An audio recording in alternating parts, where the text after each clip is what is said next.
Bellingwood Vignettes by Diane Greenwood Muir.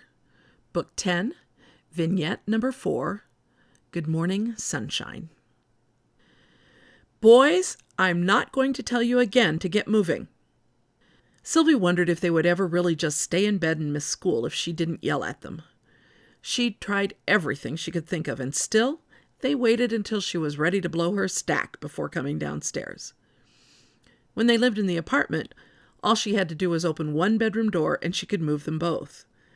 Now, it was a flight of stairs, and if she was standing in one door, the other got a few extra seconds of shut-eye. That was it. She was done. Tonight, they were moving Jason's bed into Andrew's room. If those two boys couldn't learn to use their own alarm clocks, they were going to lose the privilege of privacy. She grinned to herself. That would work. When Andrew was born, her mother warned her that raising two boys would be difficult. Her mother's words had simply acted as a challenge, which was odd, because in those days, Sylvie had practically given up on every other part of her life. She couldn't believe how she had lost herself in those years she was married to Anthony. Looking back, it felt as if that Sylvie was a stranger she didn't recognize. Anthony had taken away all of her self-confidence, stripping her down to nothing.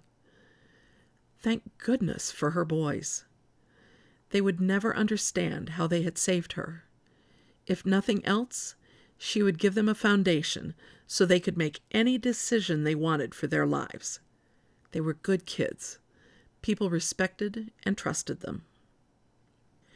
Jason had been a mess for a while, but he'd pulled out of it and he made her proud. He was still embarrassed when she tried to be affectionate, but it was getting easier. Polly had been good for him too. She and he were so comfortable around each other. His little crush on Polly had grown into a deep affection, one that would be there forever. When things fell apart in his life, Polly was the one who listened and put him on the right path. And now he had Eliseo. Sylvie took a sip of coffee. She heard footsteps upstairs. At least one of the boys was up and moving. And there, Jason's feet just hit the floor. She wasn't sure how she'd gotten so fortunate as to land at Sycamore House. What a crazy set of circumstances led to that. But her boys had gotten so much more out of it than she ever would. She hoped they would be able to look back on these days and see what they'd been given. Andrew came bounding down the stairs and into the kitchen, Padme close behind him. He opened the back door and she ran outside, oblivious to the cold, gray, rainy day. Sylvie opened a drawer and tossed a towel to Andrew. "Be ready for her," she said.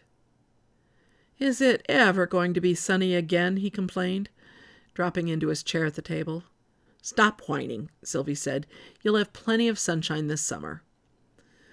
Andrew opened his mouth to say something, saw the look on his mother's face, and decided against it. She put the carton of milk on the table beside boxes of cereal. "Can I have toast?" he asked. "You know where it is. Help yourself." "Did you slice some?" She chuckled. She'd threatened him several times when he tried to use her bread knife. It terrified her that he would cut himself. One of these days, she should train her boys on how to properly use knives. There were too many things to do, and not enough time. When had her life gotten so crazy? Oh yeah, the day she met Polly Giller. First, it was a couple of parties. Then it was school. And now she was preparing to open a bakery as well as cater out of Sycamore House. Sylvie sat down in a chair and put her head in her arms. If she spent too much time thinking about it, her throat clenched up and she couldn't breathe. "Mom?" Andrew said. She looked up at him and realized that he was worried. "What? Did you slice the bread?" That one question had sent her spinning into insanity. She chuckled at herself again. "You know, Andrew, you could open the refrigerator and look. But yes, the bread is sliced for you. Go ahead."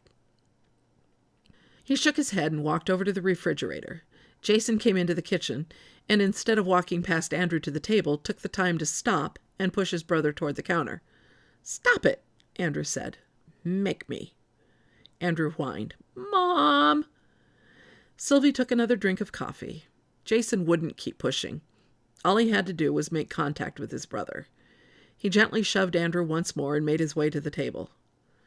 "Up late last night?" she asked him. "English paper," he mumbled. "Make me some toast, brat?" "Make it yourself," Andrew said. She pursed her lips. "You can put 2 more slices in when you take yours out, Andrew." "I don't know why I have to be nice. He's not nice to me."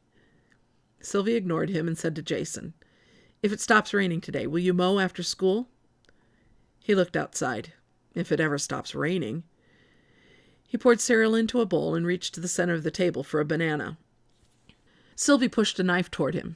"Did you finish your paper?" He shrugged. "It's not due until tomorrow." "But you'll have it done?" "No problem." Andrew danced across the room, bouncing hot toast on his fingers. He dropped them onto a plate and reached across the table for the butter dish. Sylvie scowled at him, snagged the butter, and said, "Sit down and ask for it politely." "May I please have the butter?" Andrew asked. She passed it to him and said, "Now that I have you both here, we need to have a family discussion." Both boys stopped what they were doing and looked at her with concern.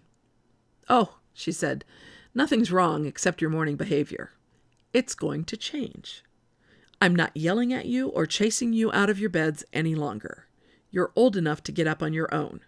You have alarm clocks, and you're going to use them. I will give you 1 wake-up call when I come downstairs, but from then on, you're on your own." They nodded, and Jason took another bite of cereal.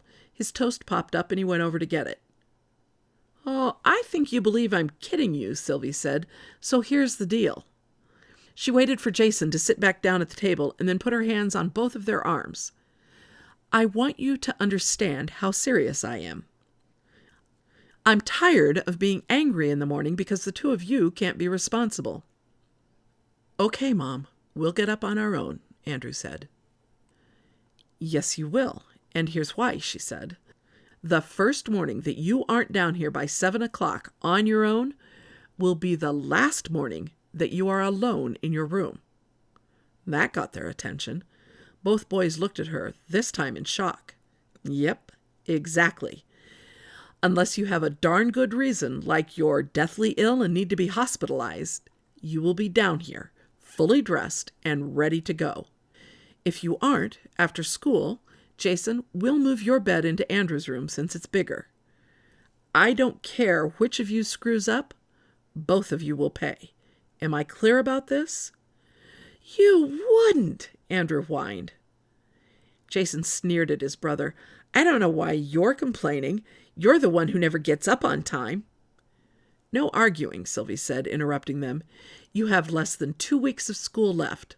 I think you can do it. We'll set a different time for summer, but just in case you think I'll forget, this rule goes back into place when school starts again. Do you understand me?"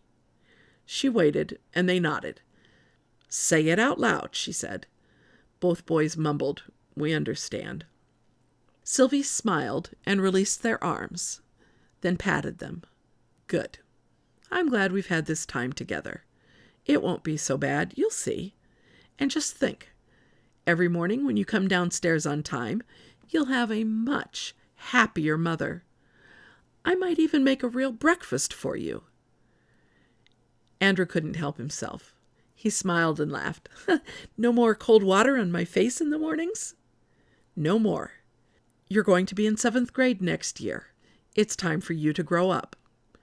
She looked at her older son. He was turning 15 this summer. He must have felt her looking at him and glanced up. Sylvie winked, and he smiled at her. "I love you boys," she said, "and I'm proud of you every day." Sylvie took another drink of coffee. It had cooled to the perfect temperature. She sat back and craned to look out the window. Padme was sniffing at a bush, and Sylvie jumped when she saw a rabbit run out from underneath. The dog chased the rabbit to the other side of the yard and stopped short when it scooted through a hole in the fence. "You'd better bring the dog in," she told Andrew. "Have the towel ready. She's a mess." "Okay, Mom. We'll get up on our own," Andrew said.